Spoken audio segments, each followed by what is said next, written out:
जिन लोगों ने पेड़ काटा है सर्वनाश होते हुए मैंने देखा है। मैं धर्म कर्म और यह सब इसमें बहुत विश्वास नहीं करता हूँ, नहीं तो हम भी पहनते, 2-4 अंगूठी पहन लेते। शनि की 7.5 भी थी, चली गई। कितना आनंद था। होश संभालने के साथ ही एक बछिया हमारे घर पर आई थी। बछिया आई थी हमारी दादी के यहाँ से, गोदान लिया था और फिर उस बछिया को भिजवा दिया था। बेचारी थक गई थी, ज़्यादा दूरी नहीं है दादी के गांव का, लेकिन उस बछिया को हम लोगों ने खूब खिलाया पिलाया। फिर बछिया ने एक बछिया को दिया, अब फिर अगली बछिया दी, फिर बछिया ने भी बछिया को दिया। ऐसे करते करते कुछ गायें बिकी और उनकी संख्या 11 से 13 की हो गई। एक बार ऐसा समय आया कि 3 बछड़े हमारे घर थे, बछिया और बछड़ा मिल करके। हम चरवाही करते थे, यानी पढ़ाई भी करते थे, चरवाही में अधिक मन लगता था। और हमारे यहाँ बेसो नदी है जो जौनपुर से निकल करके गाजीपुर में मिल जाती हैं गंगा में, गंगा की सहायक नदी है। तो ऐसे ही कंकड़ पर लेटते थे, बड़ा आनंद आता था। नदी का पानी तो नहीं पिए हैं, लेकिन यह है कि वहाँ कुआं उस समय था, कुएं का पानी पी लेते थे। लोटा डोर वाले लोग मिल जाते थे, या फिर वहाँ एक कुटी थी, उस कुटी पर जा कर के कुएं का पानी पी लेते थे। बड़ा आनंद आता था दोस्तों। नंगे पाँव, जूता चप्पल था नहीं। जूता चप्पल हमें लग रहा है कि 7वीं या 8वीं कक्षा में पहनना शुरू किया था हमने। तो ऐसे ही कंकड़ पर, गिट्टी नहीं थी, पत्थर नहीं था हमारे यहाँ, कंकरीली ज़मीन थी, उस कंकड़ पर गमछा बिछा करके और ऐसे ही सो जाते थे। खूब नींद आती थी। आज सोने पर नींद तो नहीं आई है। प्रयास किया हूँ कि थोड़ी झपकी ले लूँ, लेकिन वो अभ्यास नहीं है। लेकिन अगर इस तरह का अभ्यास किया जाए तो आनंद आएगा, और यह आनंद स्वास्थ्यवर्धक होगा। जैसे अगर इस गिट्टी पर आप चलते हैं कुछ देर तक के लिए, या फिर ऐसे कदम ताल करते हैं, तो फिर ब्लड सर्कुलेशन आपका सही रहेगा, फिर पक्षाघात नहीं होगा, ऐसा बताते हैं लोग। एक्यूप्रेशर की ज़रूरत नहीं आएगी। अब ऐसी गिट्टियाँ या महीन गिट्टियाँ लेकर के बिछा दीजिए अपने घर पर, और उसके ऊपर एक जूट वाली बोरी डाल दीजिए और उसी पर कदम ताल करिए। तो दोस्तों ये रहा। अब आप सोचेंगे मैं हूँ कहाँ, ये गमछा बिछाया हूँ, धर्म का पल्ला, और बड़ा आनंद आया है दोस्तों। फिर चला भी खूब हूँ। अब अभ्यास हो रहा है। हमारे तलवे अब धीरे धीरे कठोर हो जाएंगे, आनंद आएगा। गाय भैंस, भेड़ बकरी, शेर भालू बंदर, या जूता चप्पल नहीं ना पहनते हैं, सब आनंद लेते हैं नेचर के साथ। तो मैं भी आनंद ले रहा हूँ। अब आपको लगेगा कि हम हैं कहाँ। अब थोड़ा सा तकिया लगाने का अभ्यास है।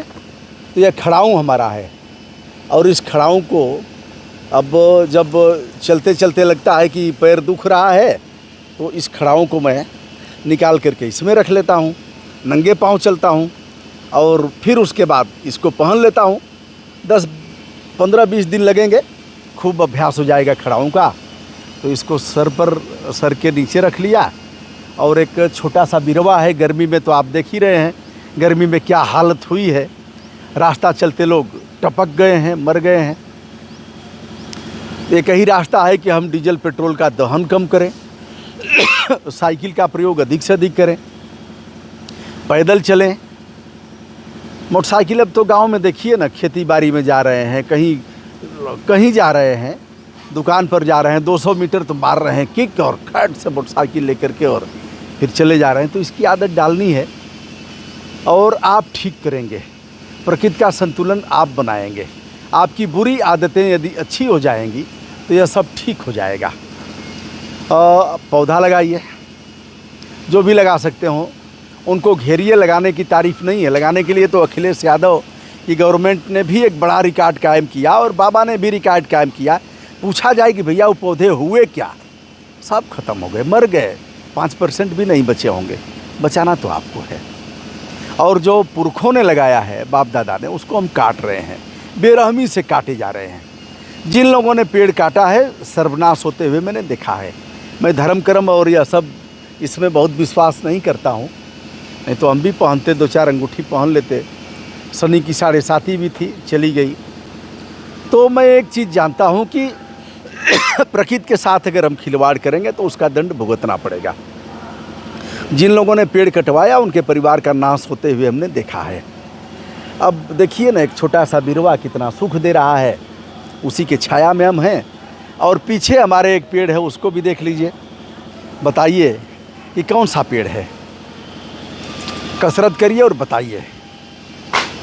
इसकी भी कुछ डालियां काट दी गई हैं, कुछ दिन में इसे भी काट दिया जाएगा। अब आपको लग रहा होगा कि मैं हूं कहाँ। थोड़ी सी कसरत करेंगे या तो जान ही गए होंगे कि मैं किसी रेलवे स्टेशन के पास हूँ। और रेलवे स्टेशन के पास ही ऐसे इंजन रखे जाते हैं।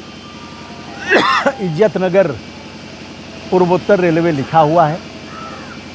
कुछ श्रमिक यहाँ काम भी कर रहे हैं। इन्हें भी देखा हूँ, कुछ चप्पल पहने हैं, कुछ नंगे पाँव हैं। तो लगा है कि हमारे समाज के कुछ लोग हैं या फिर इनके समाज का मैं हूँ। यह रेलवे स्टेशन है बलिया का। इसके बाद बिहार शुरू हो जाता है। वीरों की धरती, जवानों का देश, बागी बलिया, उत्तर प्रदेश। ऐसा जिला जिसने सबसे पहले आज़ादी हासिल कर लिया था। यहाँ के लोगों ने अंग्रेज़ों के डीएम एसपी को मार करके भगा दिया। कहा बेटा चले जाओ इसी रास्ते से। और यहाँ के शेरे बलिया चित्तू पांडे को जेल से निकाल करके यहाँ का डीएम बना दिया। अलग बात है कि फिर अंग्रेज़ों ने कब्जा कर लिया, देश आज़ाद हुआ। ऐसा बलिया है।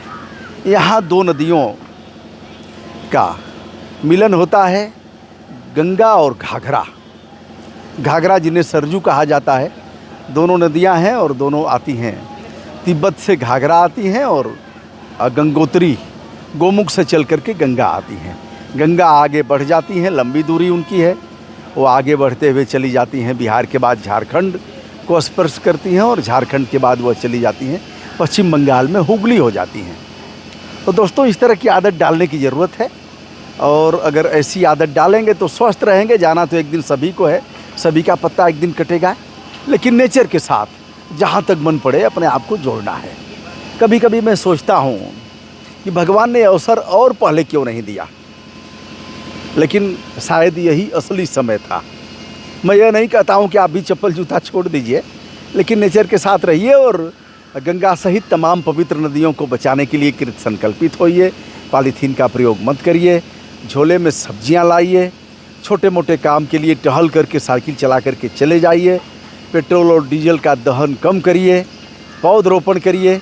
जिन पौधों को रोपित करिए उन्हें सुरक्षित करिए। घेर करके उन्हें ऐसा बनाइए जिससे कि वो आगे बढ़ें। उन्हें पानी दीजिए। ध्वनि प्रदूषण, वायु प्रदूषण, मृदा प्रदूषण और इस तरह के जो प्रदूषण है उसको कम करिए।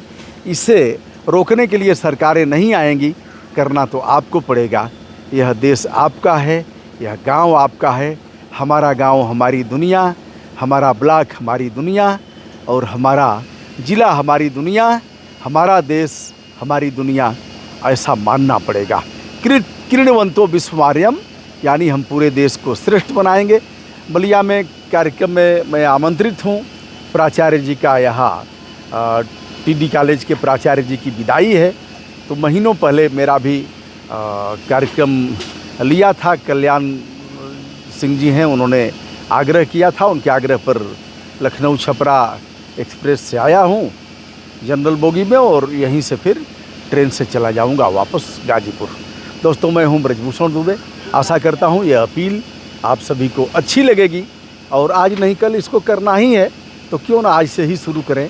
सुधार का सूत्रपात तो आपको ही करना पड़ेगा। दोस्तों, विनम्रता के साथ हमारा प्रणाम स्वीकार करें। बहुत बहुत धन्यवाद। सादर नमस्कार।